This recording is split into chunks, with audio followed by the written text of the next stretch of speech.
அருட்பெரும் ஜோதி அருட்பெரும் ஜோதி தனிப்பெரும் கருணை அருட்பெரும் ஜோதி. வணக்கம் நேயர்களே. 2024 1/1/2024 12 ராசிகளுக்கும் பொது பலன் பேசி முடிந்து ஒவ்வொரு ராசிக்கும் தனித்தனியாக பேசி வருகிறோம். மேஷம் ரிஷபம் பேசி முடிந்து தற்போது மிதுன ராசி நேயர்களே, 1/1/2024 அன்று மக நட்சத்திரத்திலும் கன்னி லக்கணத்திலும் இந்த வருடம் பிறந்திருப்பதால் மிதுனத்தில் பிறந்தவர்கள் தொழில் நிலையிலும் குறிப்பாக கொடுக்கல் வாங்கல் சம்பந்தமாகவும் கொஞ்சம் நிதானமாக செயல்பட வேண்டும். இப்போது மிதுனத்துக்கு செவ்வாய் பகவான் 6 குடையவன் ஆவார். குரு 7 10 குடையவர், அதாவது தொழில் கிரகம், கூட்டு, மனைவி, இது சம்பந்தமான கிரகங்கள் இரண்டுமே பரிவர்த்தனையாகி உள்ளது. அப்போது கணவன் மனைவி உறவு சம்பந்தமாகவும் தொழில் சம்பந்தமாகவும் தாய்மாமன் சம்பந்தமாகவும் தங்களுக்கு மூத்த சகோதரர் இளைய சகோதரர் சம்பந்தமாகவும் ஒரு சில விரிசல்கள் கண்டிப்பாக வரும். இந்த மக நட்சத்திரத்தில் பிறந்ததனால், மிதுன லக்கணத்தில் பிறந்ததனால்தான் 1/1/2024 இந்த ராகு கேது பயிற்சிகள் கூட சரியான பலன் தராது. 2004 என்ன பலன் நடந்ததோ அதே நிலைதான் 2024 உருவாகும் என்று ஏற்கனவே நான் பேசியிருக்கிறேன். அந்த வீடியோவில் ராகுகேது பயிற்சியை பற்றி நீங்கள் தெரிந்து கொள்ளலாம்.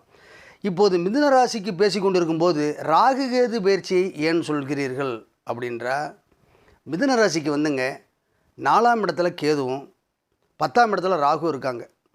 4ஆம் இடம் உங்களுடைய சுகஸ்தானத்தையும் உங்களுடைய சிம்மாசனத்தையும் தாய் நிலையையும் வீடு வண்டி வாகன நிலையையும், 10ஆம் இடம் மீண்டும் தொழில், கூட்டு, வருமானம், ஜீவனம், இது சம்பந்தமான நிலையிலையும் இந்த ராகுகேது அமர்ந்திருக்குது. அதே போல் லக்கணம் கன்னி லக்கணத்தில் இந்த வருடம் பிறந்திருக்கு. அதே போல் சிம்ம ராசியில் பிறந்திருக்குது. சிம்ம ராசியில் மக நட்சத்திரத்தில் பிறந்திருக்குது. இது மிதுனத்துக்கு 2024 பொது பலன் பெரும்பான்மையாக சப்போர்ட்டாக இல்லை. அப்போ சப்போர்ட்டாக இல்லை அப்படின்னா, நாங்கள் இதிலிருந்து தப்பிச்சு ஒரு நல்ல நிலையை அடையிறதுக்கு என்னங்கய்யா பண்ணணும் அப்படின்னா, கண்டிப்பாக மிதுன லக்கணம் மிதுன ராசி, அந்த மிதுன ராசி மிதுன லக்கணத்தில் பிறந்த மிருகசீரிஷம், திருவாதிரை, புனர்பூசம் 3 நட்சத்திரக்காரர்களும் சனிக்கிழமை அன்னைக்கு காகத்துக்கு சாப்பாடு வைக்கிறது.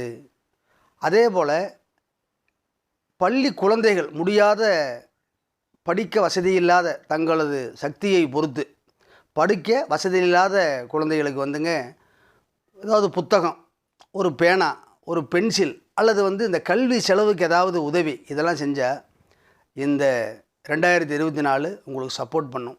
அடுத்து மனநிலை குன்றியவர்களுக்கு ஏதாவது உதவி, உணவு, உடை, தர்மதானங்கள் பண்ணலாம்.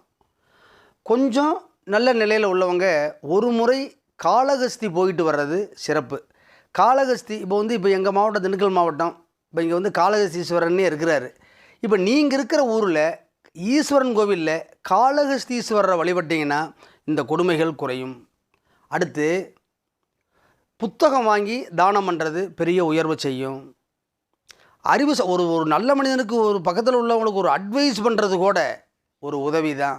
அதனால் இந்த ராகுகேது பயிற்சியும் 1/1/2024 புது வருட சம்பந்தமான நிலையையும், இந்த கன்னி லக்கணத்தில் இந்த வருடம் பிறந்திருக்கிறதும் மக நட்சத்திரத்தில் பிறந்திருக்கிறதும் மிதுன லக்கணத்துக்கு பெரும்பான்மையாக சிறப்புகள் நடைபெறவில்லை. அதனால் தயவு கூர்ந்து மிதுனத்தில் பிறந்தவர்கள் நாம் சொன்ன பரிகாரங்களை தொடர்ந்து செய்து வர இந்த பிரச்சனையிலிருந்து உங்களுக்கு நல்ல விடிவு காலமும் நல்ல உயர்வும் நடக்கும் என்று கூறி விடைபெறுகிறேன். வணக்கம். தயவு.